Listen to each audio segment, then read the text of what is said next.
A gente destaca, claro, declarações do Brasil, dos Estados Unidos. Cada declaração de um chefe de Estado é diplomaticamente calibrada para expor a leitura dos países sobre as relações internacionais, como você traz aqui para a gente. Por quais pontos necessariamente os países devem passar? O reconhecimento do Estado da Palestina por vários países na véspera da abertura da Assembleia Geral da ONU torna o conflito em Gaza um tema inevitável?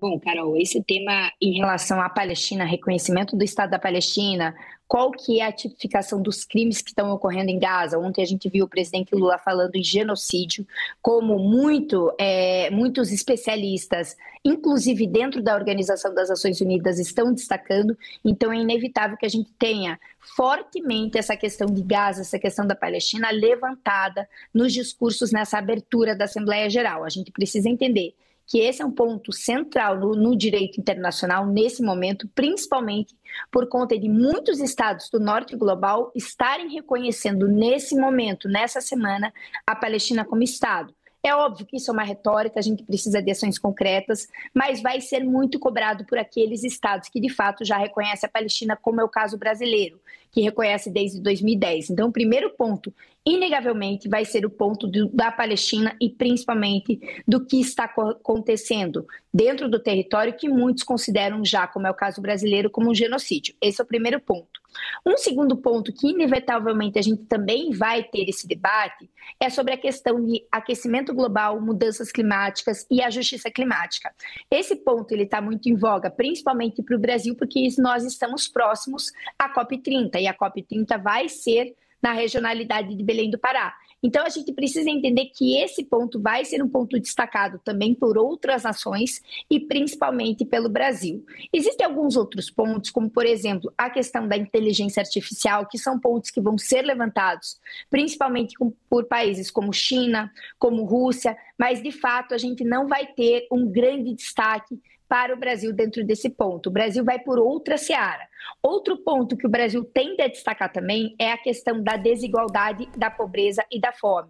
Dentro dessa perspectiva, é um ponto central da política do governo 1, 2 e 3 do Lula, e a gente vai observar nesse momento também a questão desses programas assistencialistas vindo à tona nesse fórum internacional. E aí, Carol, existem pontos que a gente não vai poder fugir, obviamente, que são pontos atrelados à migração, à questão dos compromissos para o futuro, à questão da corrupção, que muitos estados vão trabalhar, e também, inegavelmente, a questão dos ataques em relação às instituições nacionais. A gente vai observar que, de fato, o tarifaço vai vir à tona em muitos discursos. Eu acredito que o Brasil vai vir com um discurso um pouco mais abrandado, porque o Lula já deu uma declaração que ele está pronto para debater com o Trump, para conversar com o Trump, e a gente sabe que se vier um discurso muito enérgico, muito de ataque em relação ao tarifaço, o Trump não vai escutar o Lula, não vai recebê-lo e sequer vai abrir as portas para um possível diálogo no futuro. Então, a gente precisa entender que alguns pontos vão ser trabalhados, mas não vão ser atacados dentro desse discurso. Mas é claro que o tarifaço vai estar aí corroborando com um interesse quase que global em relação ao posicionamento do Trump. Mas, mais do que isso, a gente precisa entender que esse foro é justamente essa abertura da Assembleia Geral, justamente para a gente pontuar aqueles temas que devem ser objeto de destaque e objeto de preocupação internacional. E é inegável que a questão das guerras vai vir com grande aporte, principalmente nos discursos do sul global. E, obviamente, a gente vai falar sobre dedolarização da economia e também novos foros, como é o caso do BRICS. Mas como vai repercutir, aí vai ser difícil a gente prospectar, porque, de fato, existem diversos posicionamentos.